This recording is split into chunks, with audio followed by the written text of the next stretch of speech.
Hi, this is Review or Die. This is John Healy with Barbara Healy.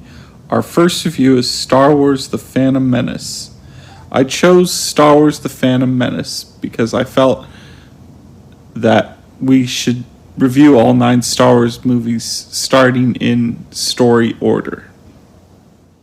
So the Force is with Anakin Skywalker helping him win this race. See, I wondered about it, and in all the parts of the movie, this is where I think there's evidence of the Force. Because this thing is broken, and he thinks of a way to fix it.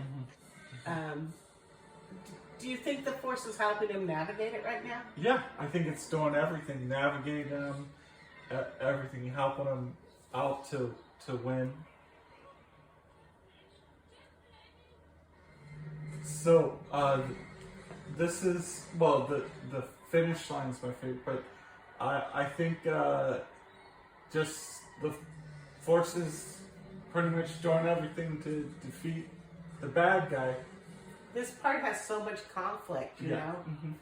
Like, it really shows the difference between good and evil. Yes, it does.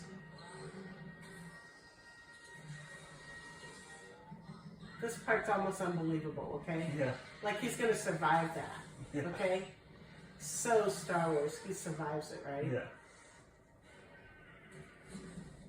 After Okay, but now we get to your favorite part. Yes. Here it is. He wins the race.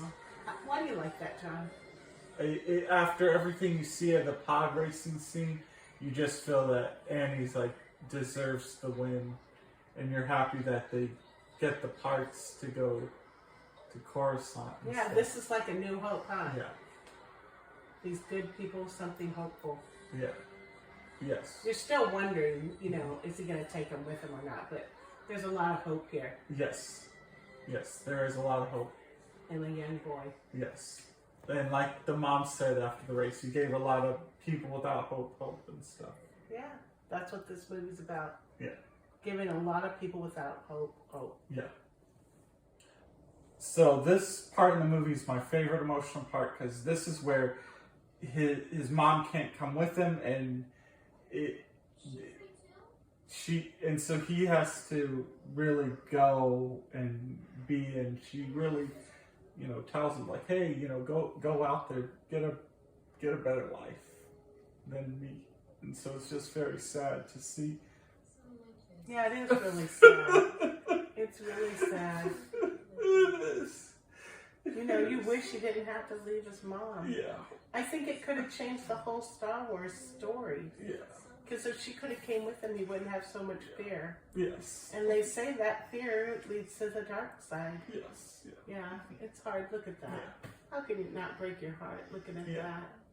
The little boy and his mom. Yeah. His mom was like... Well, they could have tried to rescue her in the next movie. They could have, but he wouldn't have had a heart That's full of true. fear. Yeah. He would have never became Darth Vader. Yeah. Right here is the part Yeah.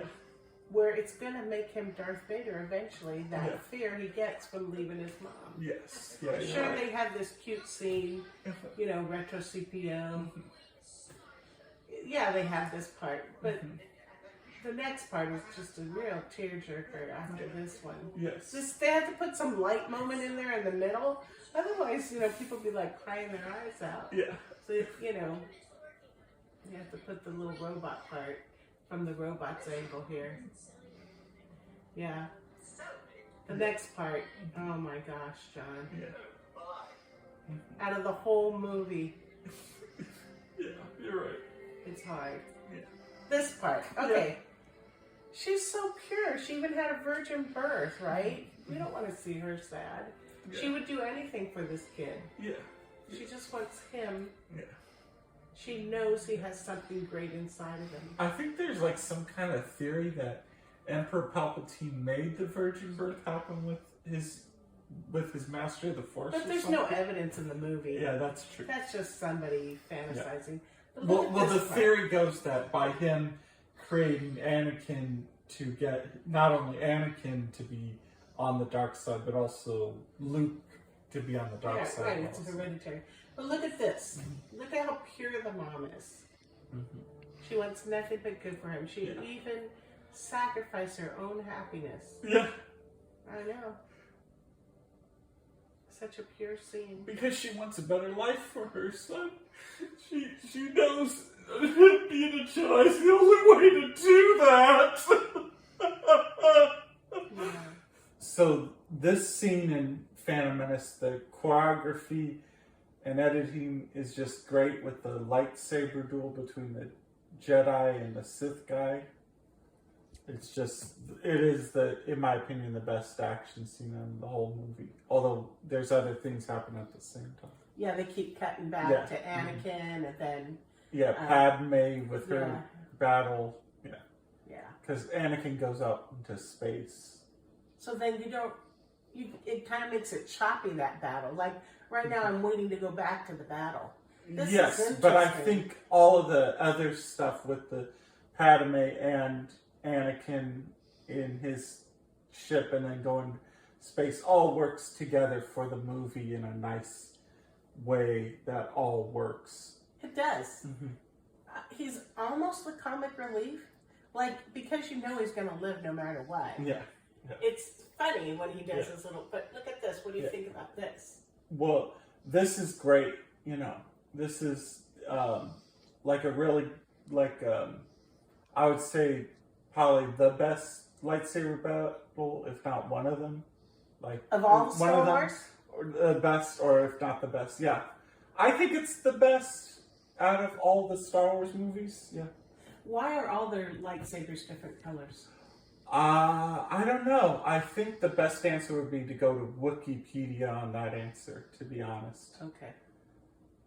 But I do think it is an easy way in terms of seeing the lightsaber duel to see which character is what and where they are in relation to the building or area they're in or whatever. And just to get a quick notice of who's who. Well, we see such a badass princess there. Oh, now we're looking at Anakin again. Yeah. Now look, he's on autopilot right now, right? Yeah. Okay, and then we go back to the war, right? Yeah. Which is a tragedy. Yeah. This is sad. I mean, if this keeps up, they're gonna die. Yeah. But it all works in favor of the movie to show you what a last battle scene is and how basically if these heroes don't win, that's it. The bad guys win basically, and it all does a good job of doing that. Okay, so now we're back to Anakin, right? Yeah. Or the fighters in the planes. Yeah. Yeah, that other guy died, and he's living. He's surviving. Yeah. That's an interesting fight scene. But I want to get back to that martial arts scene. Oh, well, they will. It just takes some time. It just takes time. You have to go through a lot of stuff to get to it. And these other action scenes are good too, with the space battle and the battle on the ground with the Gungans and the princess thing. Like, all four of them are good. So this is the best lightsaber duel in the series. They just choreographed it great and stuff. And editing it great. So it really does a great job of doing everything that a lightsaber duel does. And then the second best one would be the one in Revenge of the Sith between General Grievous and Obi-Wan Kenobi. But this is, I think, in my opinion, number one. Wow. Well, the first time I watched the movie, I couldn't even watch it. So after watching a lot of movies with you, I must be becoming desensitized because I can watch it now. Okay. So high anxiety, though. Yes. Yeah.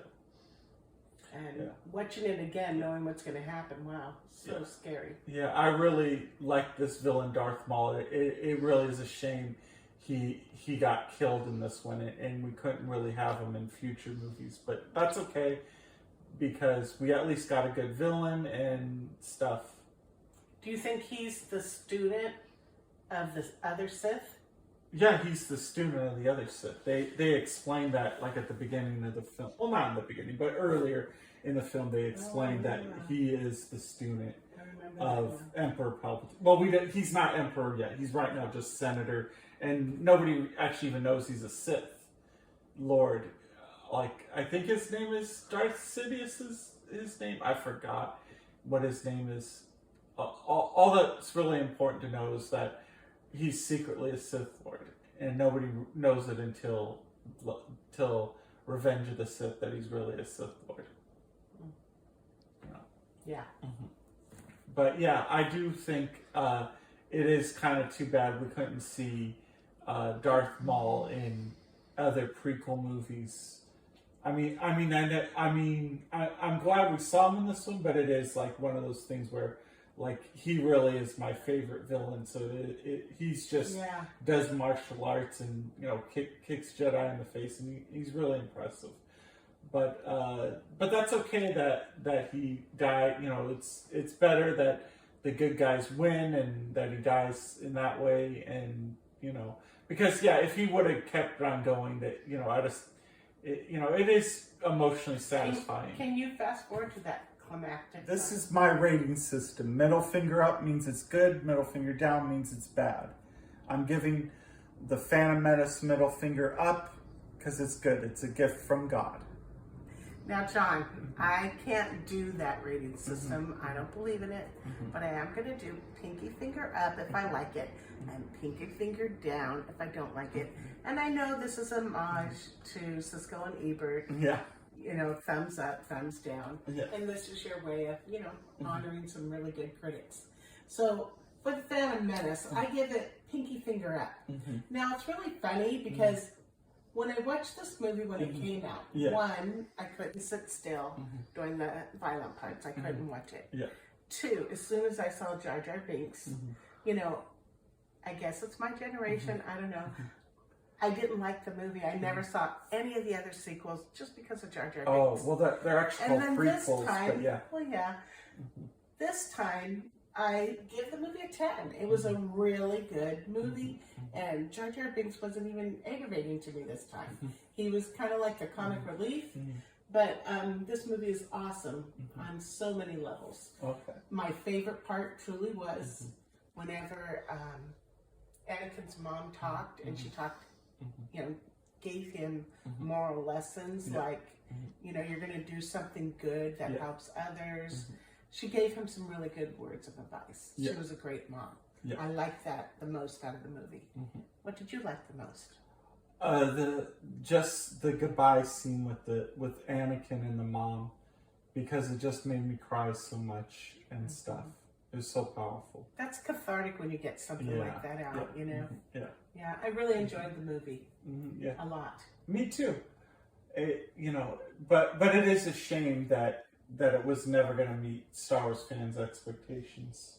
Okay. Well, I enjoyed reviewing with you, John. Yes, me too. I don't know. I guess the only other thing to really say is. Well, look at your audience. Oh, the other thing to say is we should put SWAT gear on for the next one we're going to see of Attack of the Clones. SWAT gear? Oh my goodness, why? Oh, I really think it's the worst movie out of the bunch. Out of all 9 Star Wars movies. Okay, I haven't seen it ever, so I hope that's not true. Okay, audience, see you next time. I'll see you next time, audience. Movies from God himself. So, Dr. G, why don't you tell the audience a little bit about yourself? Well, I've studied physics since probably, I'd say 1999, probably. And so, we've done a lot of experiments and things like that, a lot of research over the years, mostly in optics. I've known you for quite a while, so I appreciate you having me on your show. Yeah. So, Dr. G, this is the pod racing scene. What's your thoughts on it? interesting. That'd be really fun to be on something like that. I was watching it. I seen 3 parts that were interesting. I thought it was kind of scary if you're on that, on one end. You have these, jet things that are in front of you and you're swinging back and forth before it. Mm-hmm.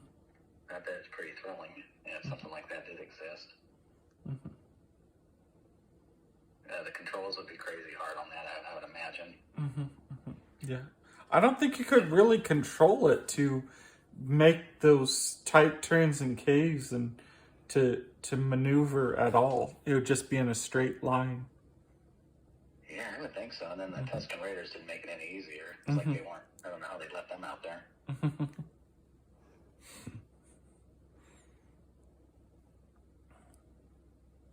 Well, I thought the exhaust trail, though, I thought was most frightful. I wouldn't want to be behind a jet engine, as it's whizzing through the trails and all that. Could the pod racing scientifically happen? Well, I always like to think everything's possible. What would it take to make it work? As of right now, I don't think so. For instance, like the jetpack, that thing would melt you sitting behind it that close. Jet streams can go back quite a ways. And you have these those two motors that are in front of you. That'd be very dangerous to have that. The control would be hard because you'd have that really good control. If you're off by like just a degree, you'd already be in the dirt or up in space with those kind of jetpacks. So you'd have to have a lot of, you'd have to have a lot of things that we don't have today to make it work, I would imagine.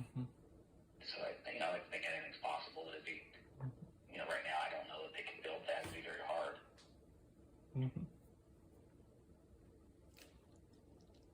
Thank you. Oh yeah, of course. You're welcome.